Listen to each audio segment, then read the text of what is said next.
Assalamualaikum warahmatullahi wabarakatuh. Perkenalkan, nama saya Robi Prayoga. Saya mahasiswa semester 6 Ekonomi Islam. Baiklah, pada kesempatan yang berbahagia ini saya akan membahas kembali pertemuan pertama, yaitu tentang manajemen perbankan dan manajemen harapan. Adapun referensi ataupun rujukan itu sendiri dari buku bahan ajar dosen yang bersangkutan. Baiklah, kita akan memasuki topik intinya, topik pembahasannya, yaitu tentang manajemen perbankan dan manajemen harapan. Nah, di sini saya akan menjelaskan apa itu manajemen perbankan dan apa itu manajemen harapan berdasarkan bahasa yang saya pahami, bahasa yang saya gunakan dan apa yang saya pahami. Baiklah, yang pertama yaitu tentang manajemen perbankan. Nah, manajemen berasal dari bahasa Inggris yang artinya itu mengatur, mengelola. Sedangkan perbankan ialah suatu lembaga keuangan. Jika diartikan, manajemen perbankan ialah bagaimana sebuah perbankan mengatur dan mengelola keuangannya ataupun kinerjanya dengan baik. Nah, yang pertama yaitu tentang kredit macet. Nah, maksudnya ialah bagaimana sebuah perbankan jika perbankannya itu ingin bertahan lama, maka ia akan memberikan ataupun menciptakan sebuah namanya kredit macet. Artinya ketika memberikan pinjaman kepada nasabah, namun nasabah tersebut kreditnya macet, maka itu akan menjadi keuntungan bagi perbankan itu sendiri.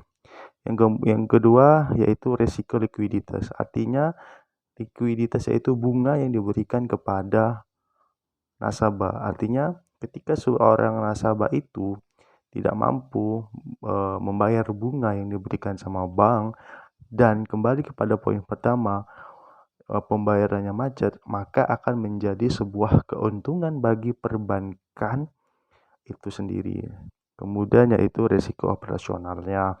Nah, risiko operasional itu lebih kepada sistem internalnya, sistem dalamnya, bagaimana perbankan itu memanage antar tim, antar karyawan, antar pegawai bank, pegawai satu dengan pegawai lainnya, supaya perbankan ini tetap maju dan tetap berkembang. Nah, kita sebagai nasabah maka mempunyai celah balik terhadap manajemen perbankan. Yang pertama, jika kita ingin meminjam kepada perbankan, maka kita tidak boleh macet tunggaan kita. Yang kedua, bunga yang diberikan kepada perbankan itu kita harus mampu membayarnya sebelum jatuh tempo. Supaya apa? Supaya bunganya itu tidak beranak.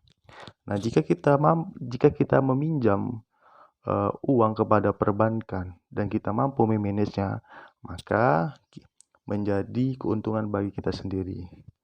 Kemudian yaitu manajemen harapan, pembahasan yang kedua.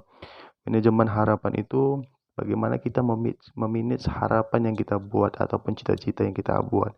Nah, harapan itu di sini yang saya pahami ialah ada namanya harapan, cita-cita, harapan yang terkabulkan dan yang kedua harapan yang tidak tercapai. Nah, jika harapan ataupun cita-cita kita tercapai, maka ada beberapa poin yang kita lakukan.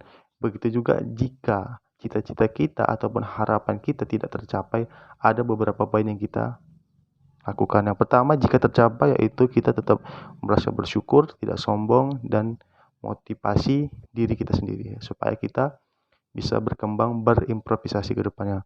Yang kedua yaitu bagaimana misalnya cita-cita kita itu tidak tercapai.